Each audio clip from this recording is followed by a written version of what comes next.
नमस्कार दोस्तों, आपका स्वागत है आज की ताजा और महत्वपूर्ण खबरों में। वहीं देश में कोरोना वायरस मरीजों की संख्या बढ़कर 33,10,000 के पार निकल गई। वहीं ओला उबर से सफर करने वालों के लिए बड़ी खबर, 1 सितंबर से ड्राइवर कर सकते हैं हड़ताल। वहीं अब आधार अपडेट कराने के लिए देने होंगे 100 रुपए, UIDAI ने दी जानकारी। वहीं RBI ने दिए संकेत, जल्द और कम हो सकती हैं ब्याज दरें। वहीं इस राज्य में जमीन खरीदना हुआ सस्ता, सरकार ने कम किया स्टैंप शुल्क। वहीं रेलवे स्टेशनों की बदलेगी तस्वीर, मॉल से लेकर मल्टीप्लेक्स तक की मिलेगी सुविधा। वहीं दिल्ली में 50% तक महंगी हुई शिक्षा, प्राइवेट स्कूलों ने बिना नोटिस दिए बढ़ाई फीस। वहीं केंद्र सरकार का महिलाओं को तोहफा, अब सिर्फ 1 रुपए में मिलेगा सैनिटरी नैपकिन्स। वहीं आपको राशन कम या नहीं मिला है तो इस नंबर पर करें शिकायत, तुरंत होगी कार्रवाई। वहीं इन राज्यों में होगी भयंकर बारिश, हाई अलर्ट जारी। और भी बड़ी खबरें जानने के लिए वीडियो के अंत तक बने रहिए हमारे साथ। बस आपसे निवेदन है, कृपया वीडियो को लाइक कर अपने दोस्तों के साथ शेयर करें, साथ ही चैनल को सब्सक्राइब कर घंटी बटन जरूर दबाएं। वहीं पहली बड़ी खबर, केंद्र सरकार का महिलाओं को तोहफा, अब सिर्फ 1 रुपए में मिलेगा सैनिटरी नैपकिन्स। जी आपको बता दें कि प्रधानमंत्री के ऐलान के बाद अब भारत में आज से सभी जन औषधि केंद्रों पर सैनिटरी पैड की कीमत बस 1 रुपए होगी। 15 अगस्त को अपने भाषण के दौरान PM ने ऐलान किया था कि अब भारत में महिलाओं को सैनिटरी नैपकिन्स 2.5 रुपए की जगह 1 रुपए में उपलब्ध कराया जाएगा। प्रधानमंत्री के ऐलान के बाद अब महिलाओं के स्वास्थ्य को देखते हुए केंद्र सरकार ने अपने सभी जन औषधि केंद्रों में सैनिटरी नैपकिन्स का दाम 1 रुपया कर दिया है। आज से सभी जन औषधि केंद्रों पर सिर्फ 1 रुपए में सैनिटरी नैपकिन्स खरीदे जा सकेंगे। अब तक सुविधा के नाम से जन औषधि केंद्रों में बायोडिग्रेडेबल नैपकिन्स 2.5 रुपए में मिलते थे, जिनका दाम अब घटाकर 1 रुपया कर दिया गया है। अभी तक 4 नैपकिन्स का एक पैकेट 10 रुपए में मिलता था, लेकिन अब इसको सिर्फ 4 रुपए में महिलाओं को उपलब्ध कराया जाएगा। वहीं अगली बड़ी खबर, अब आपको अपना आधार अपडेट कराने के लिए देने होंगे 100 रुपए, UIDAI ने दी कई जानकारियां। जी आपको बता दें कि आधार कार्ड पर फोटो अपडेट कराना महंगा हो गया है। फोटो अपडेशन के लिए अब 100 रुपए शुल्क लगेगा। भारतीय विशिष्ट पहचान प्राधिकरण ने बायोमेट्रिक अपडेशन की फीस में 50 रुपए का इजाफा किया है। अभी तक अपडेशन के लिए 50 रुपए फीस निर्धारित थी। UIDAI ने एक ट्वीट के जरिए जानकारी दी है कि अब एक या अधिक अपडेशन करने के लिए शुल्क 100 रुपए होगा, जिसमें बायोमेट्रिक्स अपडेट भी शामिल है। अभी UIDAI आधार में डेमोग्राफिक डिटेल अपडेट के लिए 50 रुपए का शुल्क लेता था। आधार सेवाएं शुरू होते ही बायोमेट्रिक अपडेशन की फीस बढ़ गई है। डेमोग्राफिक अपडेशन के शुल्क में बढ़ोतरी नहीं हुई है। आंख की पुतलियां और उंगलियों के निशान भी अपडेट होते हैं। किसी की उंगलियों के निशान न मिलने की दिशा में भी व्यक्ति को दोबारा बायोमेट्रिक अपडेशन कराना पड़ता है।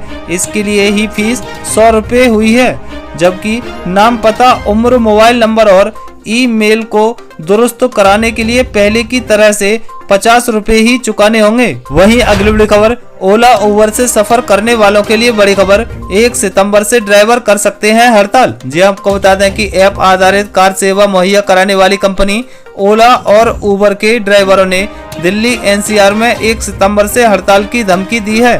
कैब ड्राइवरों ने अपनी कई मांगों जैसे किराए में बढ़ोतरी और लोन रीपेमेंट मॉरेटोरियम के विस्तार को लेकर हड़ताल जाने की धमकी दी है।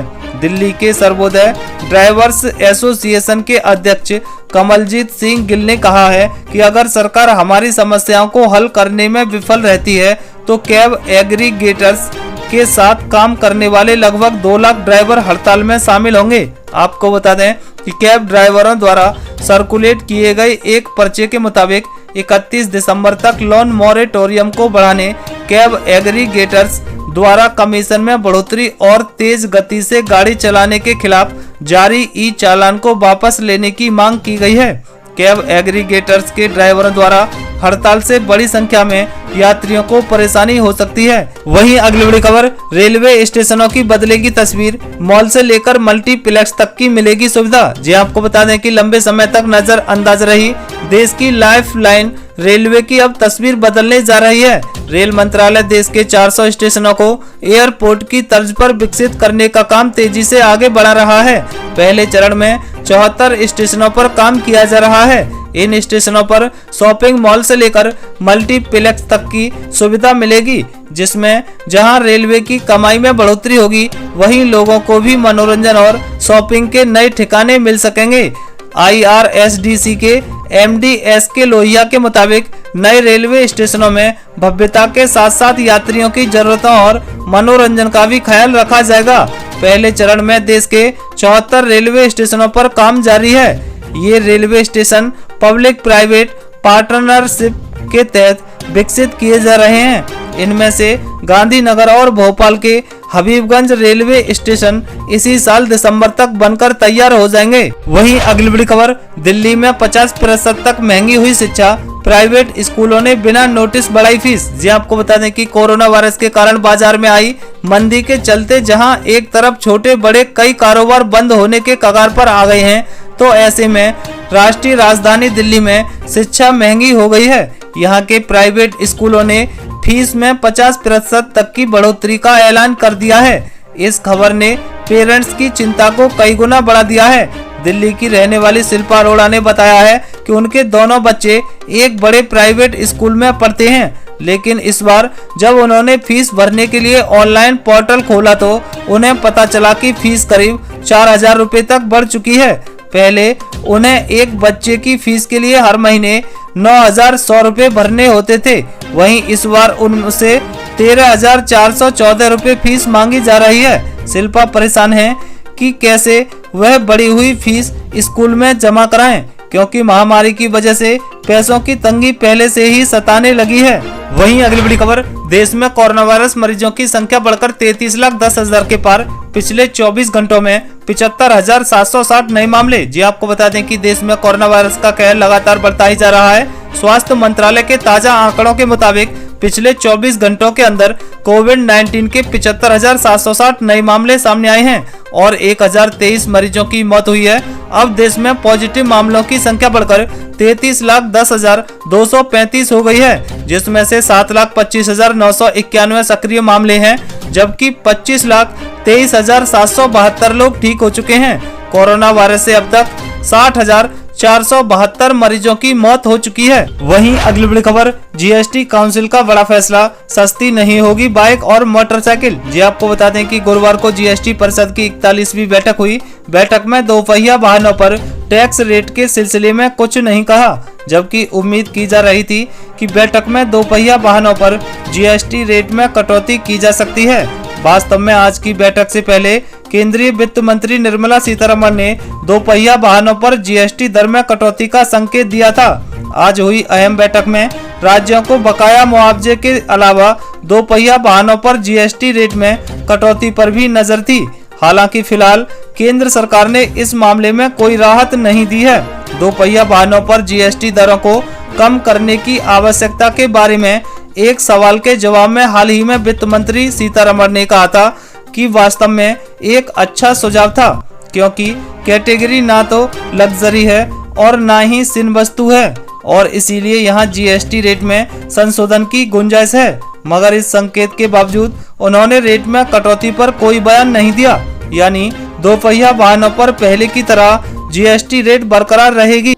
वहीं अगली बड़ी खबर, आपको राशन कम या नहीं मिलता है तो इस नंबर पर करें शिकायत, होगी तुरंत कार्रवाई। जी आपको बता दें कि देश के अलग अलग जगहों से खाद्यान्न वितरण को लेकर शिकायतें आ रही हैं। बुधवार को ही उत्तर प्रदेश के कानपुर में खाद्यान्न वितरण में अनियमितता और भ्रष्टाचार के आरोपों की शिकायतों पर CM योगी आदित्यनाथ ने 2 अधिकारियों को निलंबित कर दिया है। देश में लॉकडाउन के बाद से अक्सर देखा जा रहा है कि राशन डीलर कार्ड धारकों के साथ साथ बगैर राशन कार्ड धारकों को उनके कोटे का अनाज देने से आनाकानी करते हैं। ऐसे में अगर किसी कार्ड धारक को मुफ्त अनाज लेने में दिक्कत आ रही है तो वह इसकी शिकायत संबंधित जिला खाद्य एवं पूर्ति नियंत्रक कार्यालय में या फिर राज्य उपभोक्ता सहायता केंद्र पर शिकायत कर सकते हैं। इसके लिए सरकार ने टोल फ्री नंबर 1800 1802 087 और 1800 2125 512 और 1967 नंबर जारी किया है। उपभोक्ता अपनी शिकायत इन नंबर पर दर्ज करवा सकते हैं। वहीं मौसम अपडेट, भारतीय मौसम विभाग ने अपने ताजा अपडेट में कहा है कि अगले 12 घंटों के दौरान जम्मू और कश्मीर, लद्दाख, गिलगित बाल्टिस्तान, मुजफ्फराबाद, हिमाचल, पंजाब, हरियाणा, चंडीगढ़, यूपी, पूर्वी राजस्थान, एमपी, तमिलनाडु और तटीय आंध्र प्रदेश में अलग अलग स्थानों पर बिजली गरज के साथ तेज आंधी तूफान आने की संभावना है। तटीय आंध्र प्रदेश और यनम एवं तमिलनाडु, पांडुचेरी और कराईकल में अलग अलग स्थानों पर हल्की गरज के साथ बारिश होने की आशंका है। आपको बता दें कि उत्तराखंड, पूर्वी मध्य प्रदेश के अलग अलग स्थानों पर भारी से बहुत भारी बारिश होने की संभावना है। ये थी अब तक की बेहद महत्वपूर्ण खबरें। दोस्तों, वीडियो को लाइक कर अपने दोस्तों के साथ शेयर करें, साथ ही चैनल को सब्सक्राइब कर घंटी बटन जरूर दबाएं। वहीं जल्द मिलते हैं अगले अपडेट के साथ। तब तक के लिए जय हिंद, जय भारत।